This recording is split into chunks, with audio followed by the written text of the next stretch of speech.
Hey, it's NPR's Book of the Day. I'm Andrew Limbong. The journey inward is a journey into darkness. It is not a journey of conquest. It is really one of submission. This quote is not about finding inner peace. It isn't someone talking about healing from trauma or understanding generational pain. It's about scuba diving. Granted, it's about really deep scuba diving, so deep that I imagine it's spiritual on some level. The guest on the pod today, Susan Casey, says it while talking about why space exploration gets all the buzz over the deep sea. For Earth Day, we've got her talking about her book, The Underworld, Journeys to the Depths of the Ocean. And in this conversation with NPR's A. Martinez, she talks about what's so alluring down there and why we need to treat the deep ocean with humility. That's after the break.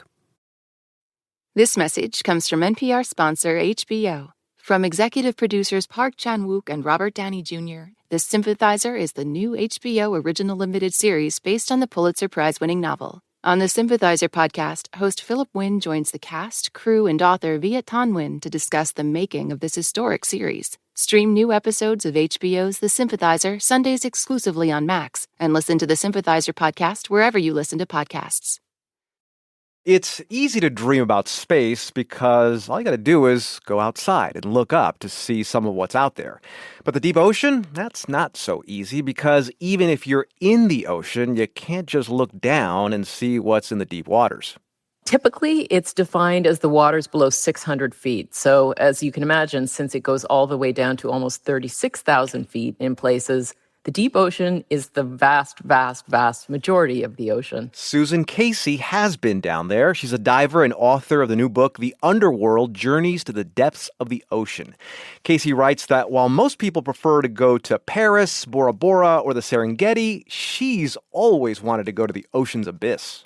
If you think of the Earth as a biosphere, about 2% of that is everything we see. 98% is ocean, and 95% of that is deep ocean. And I often think of it as like living in some mansion filled with rooms full of amazing animals and artworks and treasures. And we've just looked in one or two rooms. I really wanted to look in all of the rooms. What's the deepest you've been? I mean, I read that you went 16,000 feet deep, right? It was somewhere between 16 and 17, probably closer to 17,000 feet deep. I'm so sorry, 17,000. Yeah. Listen, there's a lot more below that, but I was very happy to get to that depth because what I was really hoping when I set out to do this project, it was my greatest hope and dream that I would be able to take readers with me to a really profound depth in the ocean, and that's the literal abyss. And it was a magnificent experience, just real honor to be able to share that with everybody. So, okay, aside from what we typically think we know about what's there, what's there? Well, that is a question that's always haunted me. Ever since I started writing about the ocean, I began to notice that there's this parallel universe that pops to the surface every so often, but then it'll disappear again. And we can't really follow it. And there is so much going on down there, a lot of really extraordinary life, a lot of lost history that we are rediscovering. So it's a party down there. Well, let me ask you this then. Why don't we seem to care as much about that party as we do about this party above our heads, space? I thought about that a lot, and I still do think about that a lot. And I think it's just out of sight, out of mind. I mean, we can look up in the sky, we can look at the stars through telescopes, but the journey inward is a journey into darkness. It's a journey into a sort of an inner space that makes us less comfortable. It's not a journey of conquest. It's really one of submission. In the course of human history, all the shipwrecks, all the stuff that's been thrown in the ocean, I'm wondering just how much man-made stuff is out there. UNESCO has estimated that there are some 3 million undiscovered shipwrecks. Now, not all of those are in the deep ocean, but what's interesting is that when there is a shipwreck in the deep ocean, it's often really well preserved. But I don't know if you had a chance to read the book, but there is a chapter about marine archaeology in there, and it focuses on this one shipwreck that's really fascinating, that they're going to do a full excavation on at 2,000 feet down. It's called the San Jose, and it's a really unusual shipwreck because they know that it's been preserved perfectly in the seafloor sediment, and it also is filled to the gills with stuff. Oh, wow. And its value is estimated at somewhere between 17 billion to 35 billion just in the stuff that's on it. But it's got this absolutely priceless historic value because they know exactly what it was doing, where it went down. And the problem is that the excavation is going to cost upwards of $50 million. And there becomes this sort of battle of, okay, who's going to pay for this and who will own it? But that's the kind of thing that's down there. That makes me think of the Titan submersible. How can deep sea exploration coexist with deep sea tourism? Well, anytime you go into the deep ocean, you're not really a tourist. I mean, because it's a fairly extreme experience. And the thing about the Titan that is so distressing is that it really is an accident, a tragedy that didn't have to happen, because we're talking about forces that we know what they are and we know how to engineer to withstand them. There's just a tried and true way of getting down there that they disregarded. And unfortunately, the tragedy resulted. In the book, you speak to many of the people that are down there often, that have seen things that no one can possibly imagine.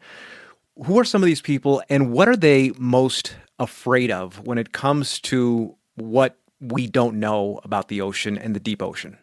One of the scientists that I write about is Alan Jameson, who specializes in the deepest region of the ocean, which is called the Hadal Zone, after Hades, the god of the underworld. And there are really unusual creatures down there. And they caught this one little crustacean in the Mariana Trench. And when they took it back to sequence it genetically, they discovered that it wasn't fully organic. There was nanoplastics and little microbits of plastic actually embedded into its organs throughout its body.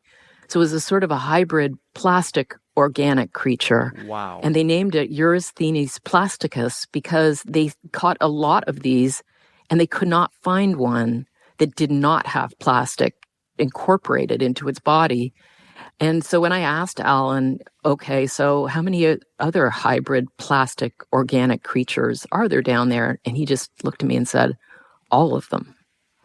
So there is a sense that even though it's the most remote and the most difficult to access environment, that this is a small planet and we have an impact even on the farthest reaches of the deep ocean. Susan, what have you learned from visiting the depths of the ocean that maybe can tell us something about life here up at the surface? One of the things that I think is really required for ocean exploration and for dealing with the ocean in general, you need a certain humility that I think would really serve us well to adopt a little bit more in our doings in the terrestrial world. You cannot stand in front of a 70-foot wave. You cannot descend into the abyssal depths of the ocean and think, hey, we're in charge here.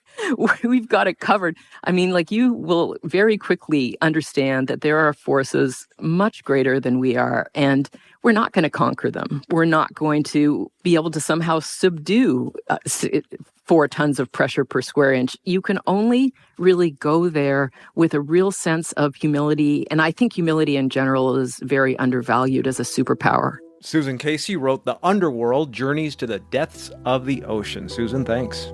Thank you.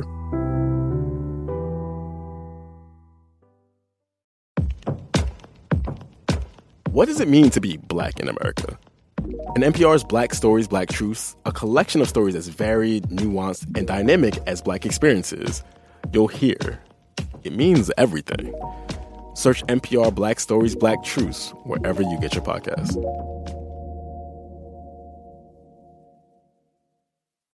Support for NPR and the following message come from Rosetta Stone, the perfect app to achieve your language learning goals no matter how busy your schedule gets. It's designed to maximize study time with immersive 10-minute lessons and audio practice for your commute. Plus, tailor your learning plan for specific objectives like travel. Get Rosetta Stone's lifetime membership for 50% off and unlimited access to 25 language courses. Learn more at rosettastone.com/NPR.